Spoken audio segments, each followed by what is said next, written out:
খুব সহজে fried rice রান্না করা দেখাবো। এখানে আমি কিছু মটর, আলু, সিম কুচি, তারপরে নিলাম কিছু গাজর, টমেটো, কাঁচামরিচ এবং বড় বড় ফালি করে কিছু পেঁয়াজ কেটে নিলাম। তো এখন এগুলাকে আমি সিদ্ধ করতে দেব, হালকা একটু সিদ্ধ করে নেব। সাথে আমি কিছু আলাদা করে কিছু মুরগিকে ছোট ছোট পিস করে নিলাম। এখন এখানে আমি সিম দিয়ে দিলাম, তো আলু কুচি দিলাম,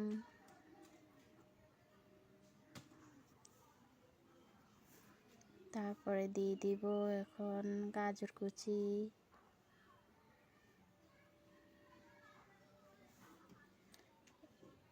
এখন দিয়ে দিব মটর,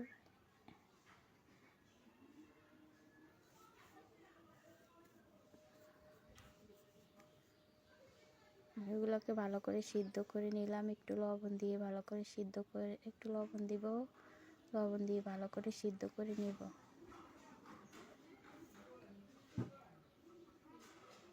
এই যে এগুলো আমার প্রায় সিদ্ধ হয়ে গেছে, এগুলাকে উঠিয়ে নিব। পাশাপাশি আমি ভাত বসাই দিলাম। এই যে আমার ভাতও প্রায় হয়ে আসছে।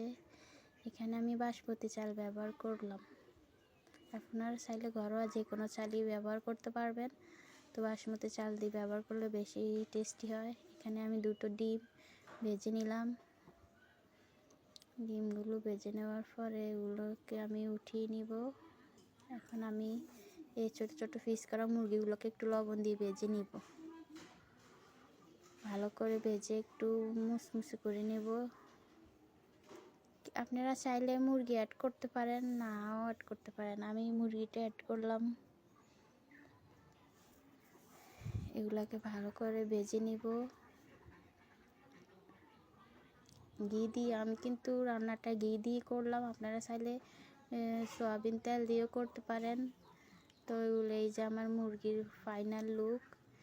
এখন এখানে আমি এই যে সিদ্ধ করা ভাপিয়ে রাখা এগুলো দিয়ে, সবজিগুলো দিয়ে দিব, দিয়ে একটু ভেজে নিব ভালো করে ভেজে নিব। নেওয়ার পরে ওগুলোকে তুলে এখন আমি টমেটো এবং বড় বড় ফালি করা পেঁয়াজগুলোকে একটু ভেজে নিব। ভালো করে একটু ভেজে নিয়ে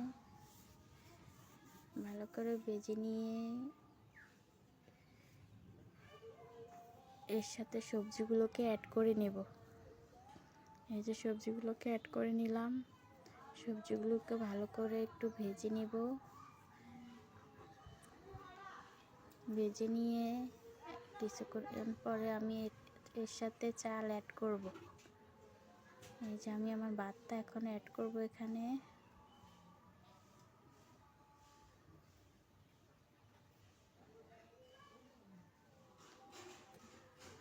এখন ডিমটা অ্যাড করলাম। ডিমটা অ্যাড করার পর কিছুক্ষণ নেড়ে নেব। ভালোভাবে নেড়ে নিয়ে সবগুলা পারফেক্টভাবে মিশানোর পরে আমি এতে আমি চিলি সস অ্যাড করব। এই যে চিলি সস অ্যাড করতেছি। আপনারা চাইলে বাসায় যে কোনো সসই অ্যাড করতে পারেন, তো আমি এখানে চিলি সস অ্যাড করলাম। চিলি সস অ্যাড করলাম। এখন ভালোভাবে আবার নেড়ে নেব। নিয়ে দেখুন আমার ফ্রাইড রাইসটা কি সুন্দর ঝুরঝুরে হয়েছে, কালারটাও দেখতে জোশ। দেখুন এই যে আমার ফাইনাল লুক।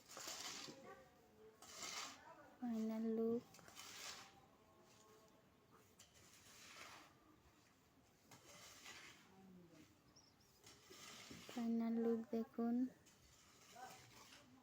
এগুলো দেখতে যতটা সুস্বাদু, খেতে অনেক মজা, টেস্টি। তো আপনাদের বাসায় যদি কখনো খাওয়ার জন্য তেমন কিছু না থাকে, এটা ট্রাই করে দেখবেন। দেখুন ফাইনাল লুক কতটা স্পাইসি এবং মজাদার হয়েছে, একবার খেয়ে দেখলে বুঝতে পারতেন। তো এখন আমি এগুলাকে পরিবেশন করব। এই যে ফাইনাল লুক। তো এখন আমি এগুলোকে পরিবেশন করব। সাথে কিছু সালাদ নিলাম, সালাদ দিয়ে খেতে এগুলোকে টেস্টি লাগবে, আরও অনেক মজাদার। আপনারা চাইলে বাসায় ট্রাই করে দেখতে পারেন। দেখুন কি সুন্দর হয়েছে।